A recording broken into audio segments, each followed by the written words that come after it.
Assalamualaikum warahmatullahi wabarakatuh. Kembali lagi di video YouTube channel saya. Pada video kali ini saya akan membahas soal dan pembahasan tentang kompetensi teknis atau pedagogik P3K Guru, materi teori belajar.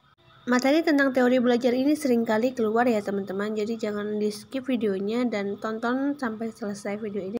Dan jangan lupa subscribe dan bunyikan notifikasi loncengnya agar tidak ketinggalan video-video terbaru dari saya. Oke, langsung saja soal nomor 1.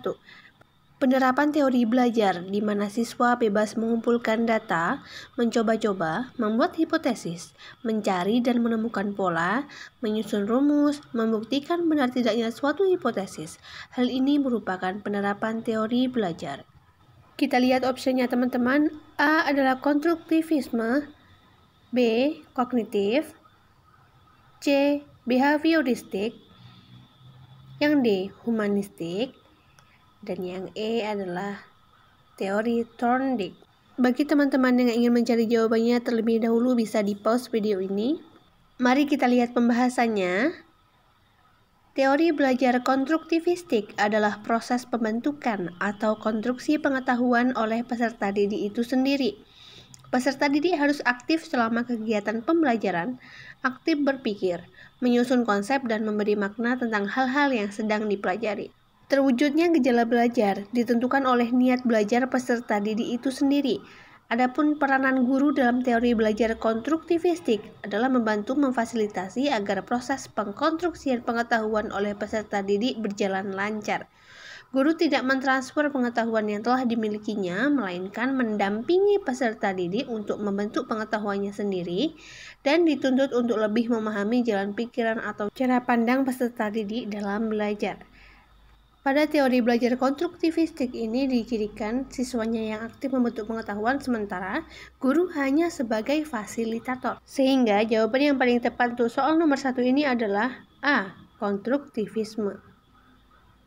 Lanjut kita bahas soal nomor 2. Salah satu teori belajar memandang belajar sebagai hasil dari pembentukan hubungan antara rangsangan dari luar atau stimulus dan balasan dari siswa atau respon yang dapat diamati. Jika hubungan antara rangsangan dan balasan terjadi semakin sering, maka akan semakin kuatlah hubungan keduanya.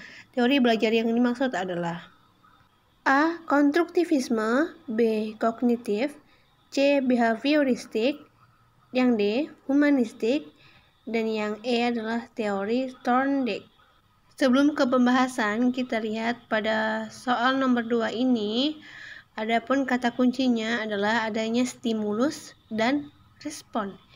Ini adalah salah satu ciri dari kelima teori belajar ini. Oke, kita lihat pembahasannya. Menurut teori belajar behavioristik, belajar adalah perubahan tingkah laku sebagai akibat dari adanya interaksi antara stimulus dan respon. Nah, dengan kata lain, belajar merupakan bentuk perubahan yang dialami siswa dalam hal kemampuan untuk bertingkah laku dengan cara yang baru sebagai hasil interaksi antara stimulus dan respon. Seseorang dianggap telah belajar sesuatu jika ia dapat menunjukkan perubahan tingkah lakunya. Untuk teman-teman ingat, kalau ada soal tentang stimulus dan respon, pasti ini menyangkut tentang teori belajar behavioristik. Jadi jawaban yang paling tepat untuk soal nomor ini adalah C, behavioristik. Kita lanjut soal nomor 3. Bu Ani merupakan seorang guru kelas 3 SD yang sangat disukai oleh siswanya karena beliau sering berbagi pengalaman yang membangkitkan motivasi semangat belajar siswa-siswinya.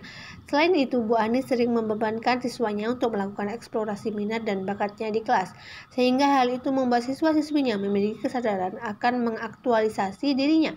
Bu Ani dalam hal ini menerapkan teori belajar A. Sibernetik, B. Behavioristik, C. Kognitif, D. Humanistik, dan yang E adalah konstruktivisme. Oke, kita lihat pembahasannya. Dalam pengertian teori humanistik, proses pembelajaran itu cenderung lebih abstrak. Bidang kajian yang mendekati teori ini adalah filsafat, teori kepribadian, dan psikoterapi. Teori humanistik ini lebih condong untuk mementingkan konten pembelajaran dibandingkan bagaimana proses belajar berjalan.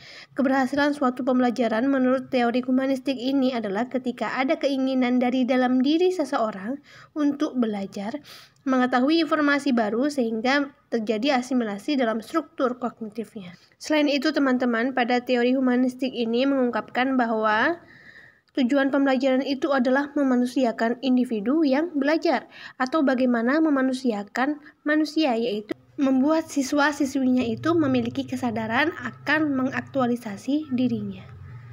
Jadi teman-teman, kalau ada soal tentang aktualisasi diri, ini pasti berhubungan dengan teori belajar humanistik. Jadi jawaban yang paling tepat adalah D, humanistik. Lanjut, soal nomor 4.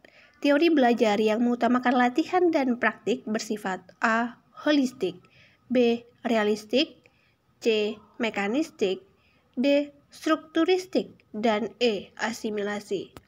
Oke, apa jawabannya teman-teman? Kita lihat pembahasannya. Latihan dan praktik mengutamakan adanya hubungan stimulus dan respon sehingga bersifat mekanistik. Sehingga jawaban yang benar adalah C. Mekanistik. Lanjut, soal nomor 5. Peristiwa atau proses mengaitkan objek baru dengan konsep yang telah ada melalui identifikasi perbedaan disebut A. Asimilasi, yang B. Akomodasi, yang C. Konservasi, D. Interaksi, dan yang E. Ekuilibrasi. Kita lihat pembahasannya. Akomodasi adalah proses di mana pengetahuan yang sudah ada diubah agar sesuai dengan informasi baru. Pada proses akomodasi ini, adanya peristiwa atau proses mengaitkan objek baru dengan konsep yang telah ada melalui identifikasi perbedaan. Contohnya begini, ada anak yang memiliki pengetahuan awal bahwa hewan berkaki 4 itu adalah anjing. Ketika dia melihat kuda yang berkaki 4, dia kaitkan objek baru tersebut yaitu kuda dengan konsep yang telah ada melalui identifikasi perbedaan. Apakah sama bentuk kuda dan anjing tersebut? Kalau hasil identifikasi perbedaannya itu menunjukkan adanya perbedaan, berarti hewan tersebut bukanlah anjing tetapi kuda. Semoga paham ya teman-teman. Jadi untuk soal nomor 5 ini jawaban yang paling tepat adalah B, akomodasi. Lanjut, soal nomor 6. Pada pelajaran fisika, peserta didik diminta Bu Ani untuk menemukan contoh benda yang mereka gunakan sehari-hari yang bersifat konduktor dan isolator. Peserta didik diharapkan dapat menemukan sendiri contoh benda yang mereka gunakan sehari-hari yang bersifat konduktor dan isolator karena materi tentang konduktor dan isolator sudah dibahas pada pertemuan sebelumnya. Menurut Ausubel, hal tersebut menunjukkan berikut optionnya teman-teman, A sampai E. Jadi perlu teman-teman ingat, jika ada soal tentang teori belajar Ausubel ini pasti berhubungan dengan belajar bermakna. Jadi untuk option A sampai E ini mana yang tentang belajar bermakna? Untuk option C dan E ini sudah pasti salah ya teman-teman. Dan untuk jawaban A, B, dan D ini kita cari yang paling benar. Menurut saya yang paling benar ini adalah A. Belajar dengan penemuan yang bermakna. Jadi belajar itu pasti menemukan sesuatu. Sesuatu yang apa? Yang bermakna. Oke, lanjut soal nomor 7. Terdapat teori belajar yang memandang dalam pembelajaran harus ada umpan balik dari siswa kepada gurunya. Dengan adanya umpan balik tersebut, guru akan tahu apakah materi yang disampaikan kepada siswanya telah dipahami atau belum. Guru juga dapat mengetahui kesulitan siswa dalam memahami materi yang disampaikan. Selain siswa, guru juga dapat memberikan feedback berupa nilai dari hasil belajar siswa tersebut. Selanjutnya, siswa akan mengintrospeksi diri dan menentukan tindakan yang akan dilakukan apabila hasil yang diperoleh kurang memuaskan. Teori belajar yang dimaksud adalah A. Behavioristik, yang B. Sibernetik, yang C. Humanistik, yang D. Kognitif, dan yang E. Konstruktivisme. Apa jawabannya teman-teman? Oke, kita lihat langsung pembahasannya untuk mencari jawabannya. Dalam pembelajaran sibernetik harus ada umpan balik dari siswa kepada gurunya. Dengan adanya umpan balik tersebut, guru akan tahu apakah materi yang disampaikan kepada siswanya telah dipahami atau belum, atau guru juga dapat mengetahui kesulitan siswa dalam memahami materi yang disampaikan. Jadi teman-teman, kalau ada soal tentang umpan balik ini pasti berhubungan dengan teori belajar sibernetik, baik umpan balik dari siswa maupun dari guru. Jadi jawaban yang paling benar adalah yang B. Lanjut, soal nomor 8. Menurut Gagne, belajar mempunyai 8 tipe. Kedelapan tipe ini bertingkat, ada hierarki dalam masing-masing tipe. Tipe belajar yang dimukakan oleh Gagne pada hakikatnya merupakan prinsip umum baik dalam belajar maupun mengajar. Berikut ini yang bukan termasuk ke dalam 8 tipe belajar menurut Gagne adalah: A. Belajar isyarat atau signal learning. B. Asosiasi verbal atau verbal association. C. Belajar konsep atau concept learning. D. Belajar kepribadian atau personality learning. Dan yang E. Belajar pemecahan masalah. Jadi teman-teman, menurut Gagne ini ada 8 tipe belajar di sini yang ditanyakan yang tidak termasuk ke dalam tipe belajar menurut Gagne. Oke, kita lihat pembahasannya.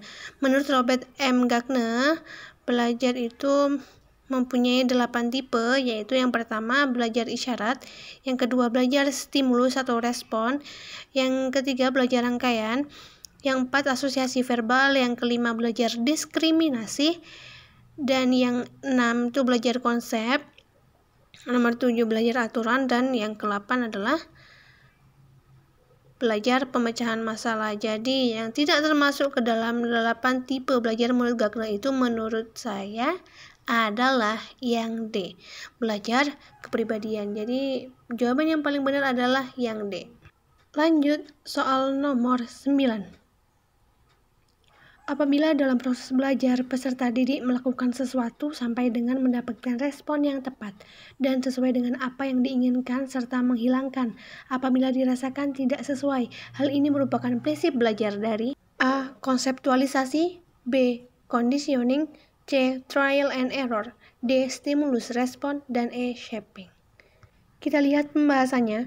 Metode mencoba-coba atau trial and error merujuk kepada upaya atau metode untuk mencapai sebuah tujuan melakukan berbagai macam cara. Upaya ini dapat dilakukan beberapa kali hingga akhirnya mendapatkan cara yang paling sesuai. Kesalahan atau kekeliruan dicatat untuk dievaluasi dan sebagai bahan pembelajaran. Jadi teman-teman, kalau ada soal tentang metode coba-coba ini pasti berhubungan dengan trial and error. Semoga dapat dipahami ya teman-teman. Berikut soal terakhir. Dalam proses pembelajaran, seorang peserta didik selalu ingin mendominasi dalam suatu kelompok belajar. Dia selalu ingin memimpin dan mengendalikan jalannya diskusi di kelompoknya dan tidak memberi kesempatan anggota lain untuk mengemukakan pendapat. Jika ada teman lain yang mencoba untuk memimpin jalannya diskusi, ia memisahkan diri dan cenderung belajar sendiri. Peserta didik tersebut mengalami permasalahan dalam perkembangan. Apa jawabannya teman-teman? Jadi kalau ada kasus tentang siswa yang merajuk ini sangat berhubungan dengan perkembangan sosial emosional. Dia merajuk ketika ada kondisi yang tidak sesuai dengan ekspektasinya. Jadi kalau ada kasus seperti ini berhubungan dengan sosial emosional anak.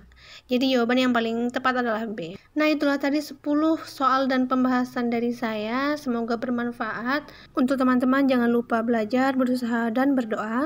Kita ketemu lagi di video selanjutnya. Saya akhiri. Assalamualaikum warahmatullahi wabarakatuh.